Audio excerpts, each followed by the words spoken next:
I am going to talk about global warming revisited. The reason it's revisited, I got introduced to global warming here in Linda. And I was in a panel discussion in 2008. And it was a panel discussion about global warming. And I didn't really want to participate. But they said you really had to. And so I spent maybe half a day or a day or so looking at Google. And I was horrified by what I found. And so I got interested in global warming a little bit. And because I was on this panel discussion, I looked at Google and I looked at Gaber and global warming because I've been on one panel discussion. And I got roughly 40,000 results.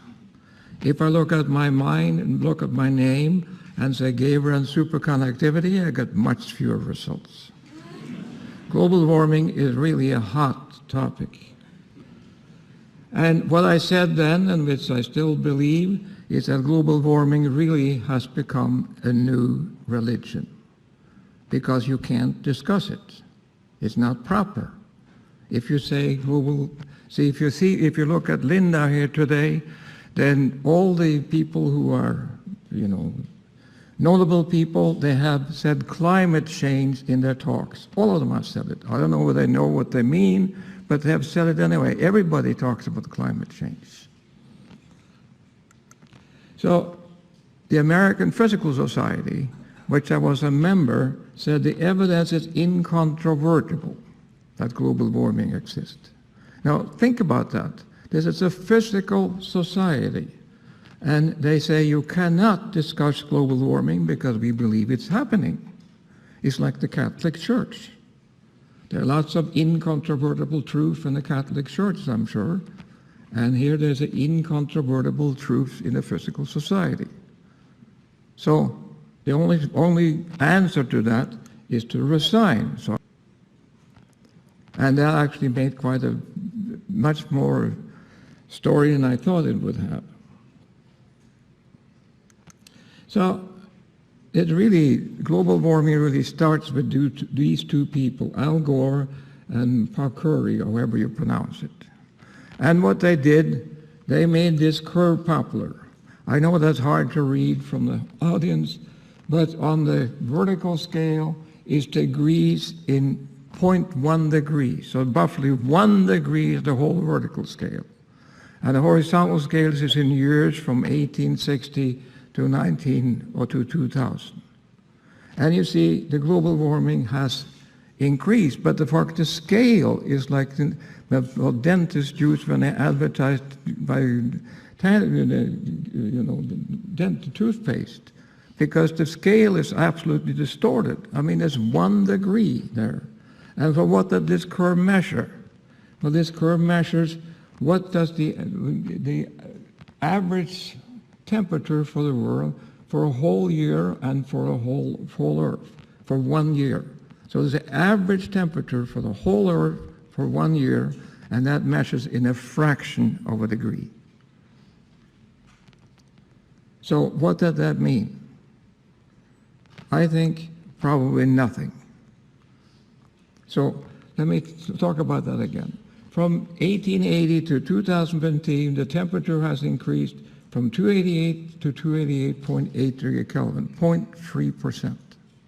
I think the temperature has been amazingly stable. If I take where I live in Albany, New York, there are roughly 80 degree K difference between summer and winter at some time. And so would you think that 0.8 degree average on the Earth makes any difference to the climate in Albany? Is that sensible to you? Oh, the wrong way. So here is then where the temperature is measured. And you see there's point on the graph, so if you can read that, north of 60 degrees is 167 measurements. Between 30 and 60 degrees is quite a lot of measurements. The United States is all covered with things and stuff. So if you go finally to the South Pole, there are 8 thermometers, according to NASA. That's all they have, including the South Pole. 8 thermometers. And so if you had 8 thermometers to measure the average temperature in Germany, where would you put those 8 thermometers? You know, 8 thermometers for a continent. It's nothing. And the fact is, as I deal with the South Pole, there had never been as cold on the South Pole as it is right now. There's more ice than there ever have been. And so, but people don't talk about that. They talk about the North Pole, where they have a warmer climate at the present time. And the other thing which upset me is that what is the optimum temperature for the Earth? Is that the temperature we have right now? That would be a miracle. Maybe it's 2 degrees warmer. Maybe it's 2 degrees colder. But nobody has told me what the optimal temperature is for the whole Earth. This is a little bit like American foreign policy. The foreign policy wants things to be as they are because we have it good in the United States. But even the foreign policy can't control the climate. The other thing is that both the alarmists and the deniers, I guess I'm quoted as a denier, measures the average temperature for the whole Earth for a whole year to a fraction of a degree, and that result is significant. Of course it's not. How can you possibly measure the average temperature for the whole Earth and for the whole year and come up with a fraction of a degree? So I have this slide here. I think the average temperature of the Earth is equal to the emperor's new clothes. Was a boy who said, cried, the emperor has no clothes on. And I would cry out and say, you can't measure the temperature for the whole Earth at such accuracy. I was in Beijing I think it was in 74 or 75, and Beijing was a village. There were 3 or 4 cars there, and we had control of one of them. I was back in Berlin, in Beijing, like a few years ago, and you can't cross the streets for cars. And there's buildings which are like 30, 40 stories high everywhere. And so what had that done with the temperature for Beijing, you think? I mean, and if you think that when you measure temperature to 1900, the thermometer was standing sort of in the countryside, and now we go 1910, the more dense population density, and then the thermometers broke, you got new thermometers, and how can you think that I can measure this to a fraction of a degree? It's ridiculous. Now, this is what they have come up with, however, and this is for the last 19 years, roughly speaking. The temperature has not gone up. It's been constant for 19 years, almost as long as the life of the students here. They're probably at 23, 24 years old. So it hasn't gone up. And there was a big peak in 98. That's very recognizable. So what did the people who measure temperature do with that? Well, here is the latest temperature they have measured now, and they see the curve here, and if you look at the edge here, it goes up. I made a bit better on here. So the temperature here goes up. How can that be when I just showed you the other curve, the temperature has been constant? Well, the reason for that is that they include now the ocean. But for 100 years, the ocean has not been included. Why do you think they include the ocean? Because it's more accurate, or because they can fiddle with the data? That's what NASA does. So Obama said last year that 2014 was the hottest year ever. But it's not true. It's not the hottest year. So if you don't believe I'm cheating you, here's some satellite data, and this is the peak in 98, and you see basically the satellite data shows the same thing. The temperature has not increased. So what is then a greenhouse effect? Well, without the atmosphere, the Earth would have been roughly 35 degrees warmer, roughly speaking. Now, from 1898 to 1998, the temperature has increased 0.8 degrees. And the CO2 concentration has increased from 295 to 367, or roughly 72 parts per million in 100 years. That's what has happened. That's the fact. I'm not making this up.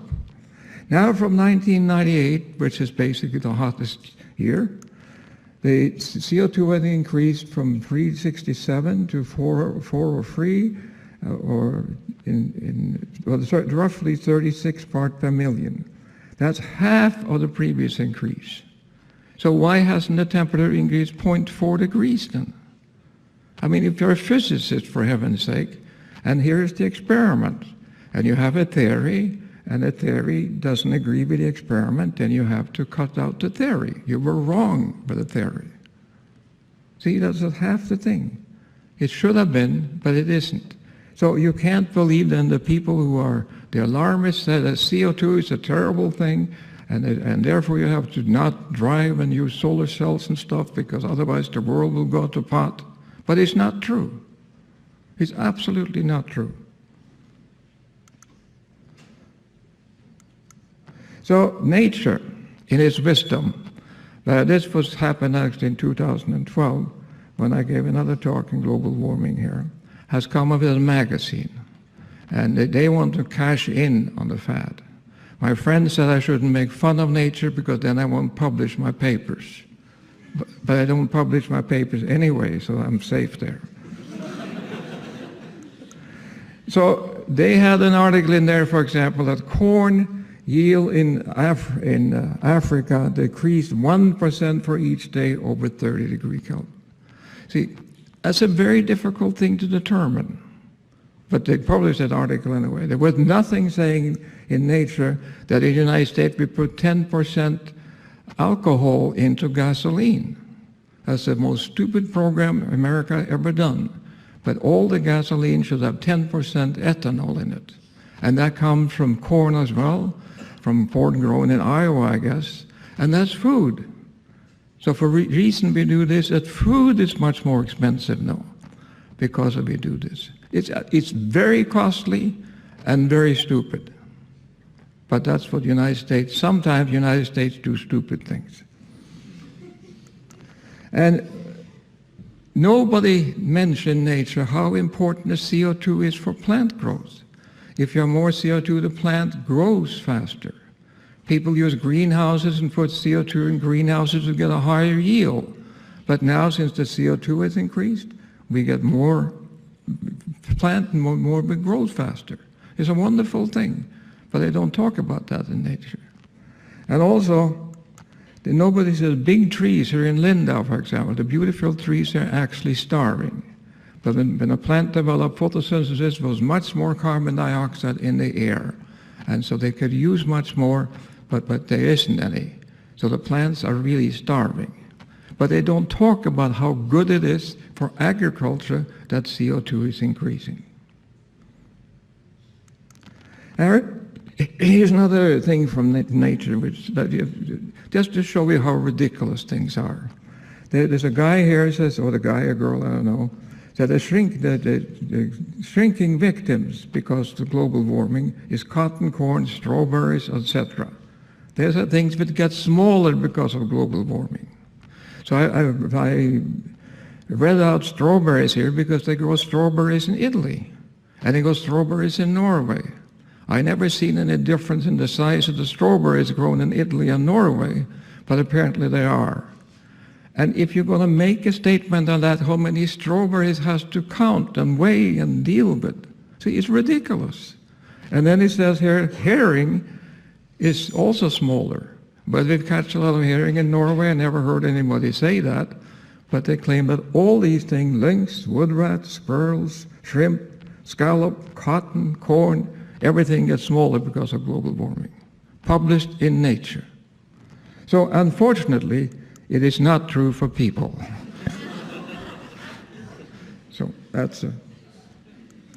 So here's another one. Here's see, all this you can do, which I did when I went on that panel discussion.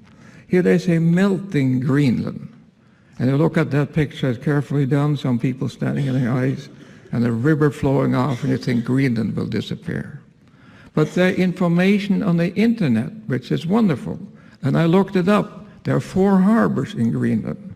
And this is the name of the harbors. I won't pronounce them, but you see the coldest years include 1992, 1997, and so on. The one on the here are the coldest years. And here are the warmest years. And so the warmest years basically the 1930. And those are the facts. Those are the temperature the people in the harbors in Greenland has measured over the years.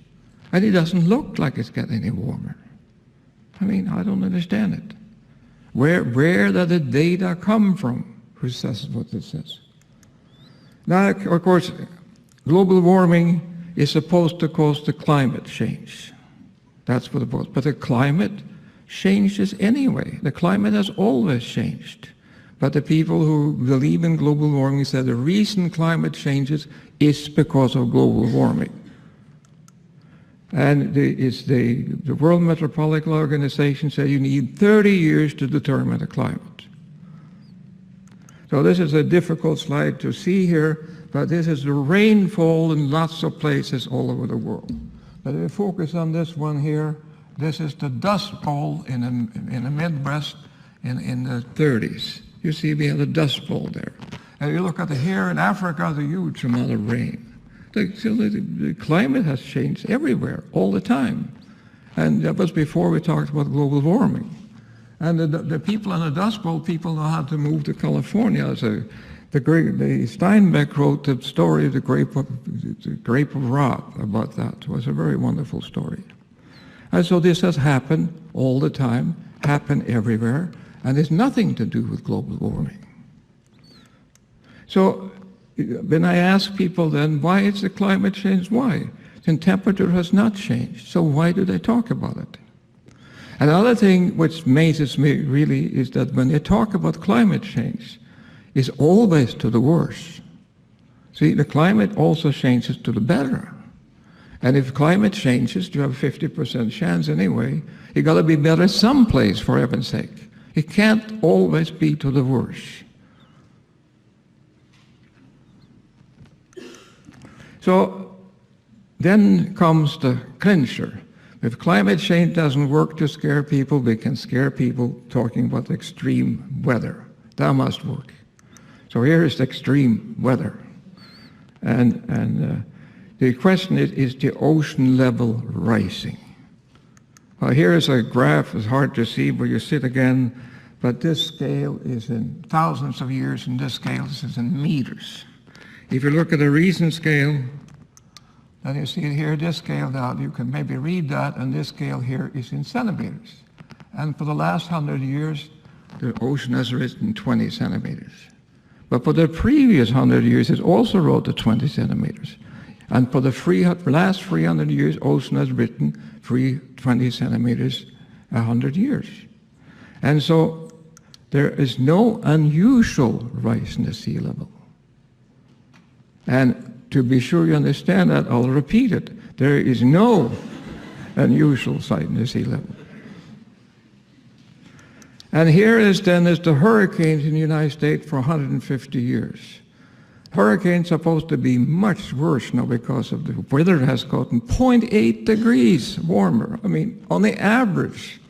But you see, there are no such thing. If anything, we've entered a period of low hurricanes. See, these are the facts. I don't make up these facts. And actually, when I gave this talk in Linda in 2012, the criticism I got, I'd never published anything in global warming.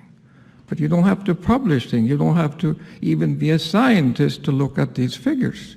And you understand what it says. And the same thing is for the tornadoes in the United States. It looked like we're in a low period in the last few years. That's only 50 years of data or so. But see, what people say is not true. I talked to a journalist yesterday from D-Site, and he's supposed to be here. I don't know if he's here or not. And I asked how many articles he published, but this says that global warming is a good thing. And they probably don't publish that at all. It's always negative, always. So here is a picture, see how ridiculous things do. I hate to make fun of Norway because I'm Norwegian, but I think I can deserve this anyway. There is an oil platform laying about there. That is 200 miles from the coast of Norway. It's an oil platform. It's a very, very lucrative oil platform. And what they're going to do with that, they're going to electrify it. On the platform, of course, they have lots of natural gas, and they have gas turbines and stuff. There's no problem with power. But to save on the platform, to save for the carbon dioxide on the platform, they're going to electrify it from land. It costs billions of money, crowns anyway, a huge amount of money. But the government of Norway has decided that. Hopefully now, when the oil price has fallen by a factor of 2, maybe they reconsider. I hope that.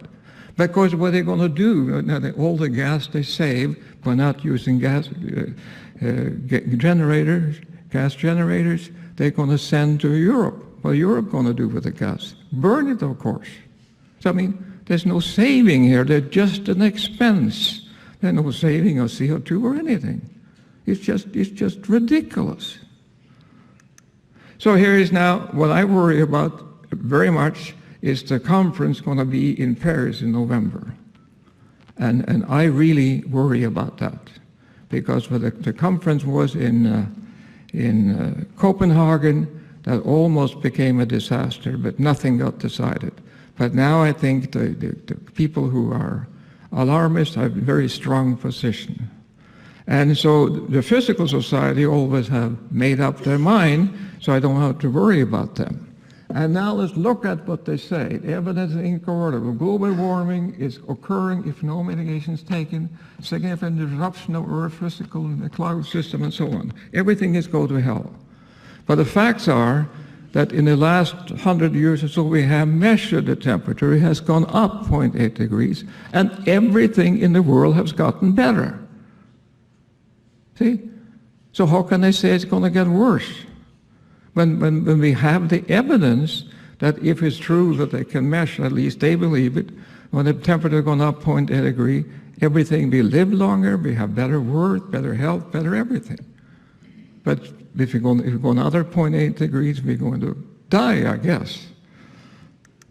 So here is then what we should worry about. This is refugees trying to cross the Mediterranean. And so this is a boat, and these people are not fleeing from global warming, they're fleeing from poverty. If we want to help Africa, we should help them out of poverty, not, try to build solar cells and windmills. Here's another tragic picture. These are Syrian refugees. There are supposed to be 5 million of them.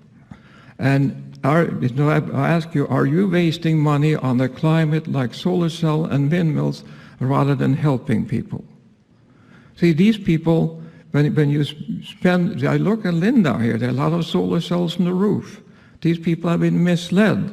It costs money to do that. And so, and windmills cost money.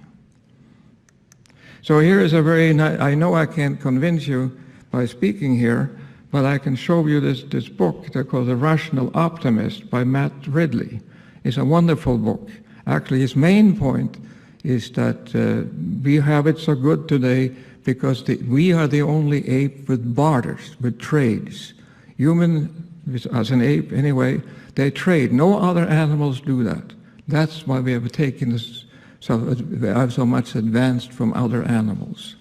And he also talked about but we could change from animal power to steam engine and so on, and then we can go to coal, and then we can go to oil, and we get cheap energy.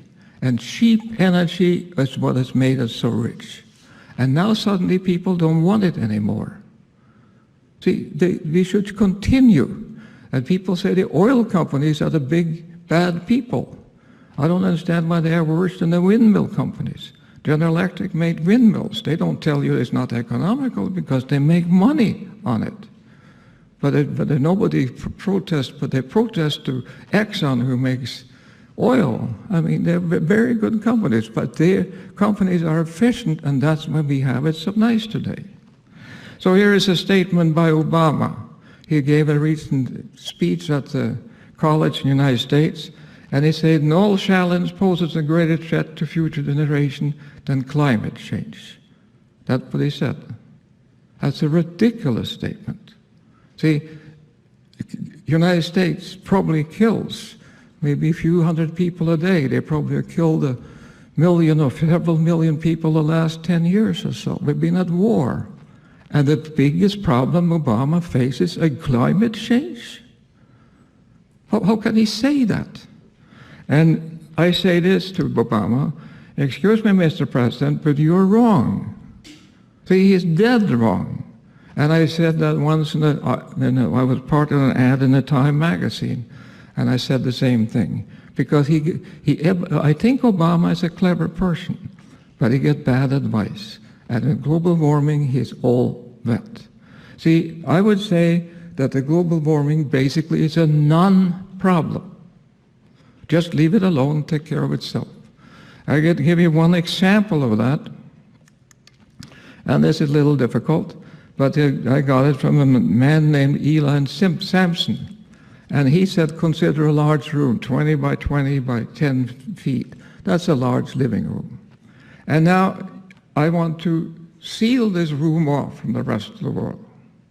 And in the rest of the world, you have all these evil cars who have exhaust and spew out carbon dioxide in the atmosphere. So the question he raises then is after 1 year, when this room has been sealed off, how many matches do you have to light in this room to catch up with the cars? Any guesses on that? Probably nobody wants to guess that.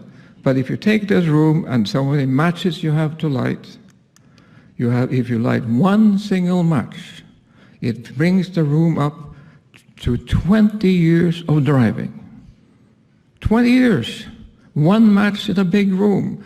It's the same number of carbon dioxide as all the cars in the world, which is 1 billion cars. Physicists are very good at this calculation. I was worried about when I got this letter from him, and I checked it. And on the internet, you can find how many cars there are in the world. You can find how much they drive, and you can find all sorts of things. So you see, it's just one of these things. And it's hard for me. It's really very hard for me to understand that almost every government in Europe, and except I think Polish government, are worried about global warming. It must be politics. So finally then, I think that what we really have to do, we have to learn to live with change. It's climate changes, climate has always changed. We can't control that, so there's nothing we can do. And here is a picture of me and my wife when we got married 60 years ago. And here you can see how we have changed. And we have to live with that. And also you see what we changed, we have a color photo now. See, it wasn't color when we got married, so that's a change. And I will also say, so far we have left the world in a better shape than when we arrived, and this will continue, with one exception. We have to stop wasting huge, and I mean huge amount of money on global warming. We have to do that. But that may take us backwards. See, it's the people think that things are sustainable, but they're not sustainable. So anyway, that was all I'm going to say. So thank you very much.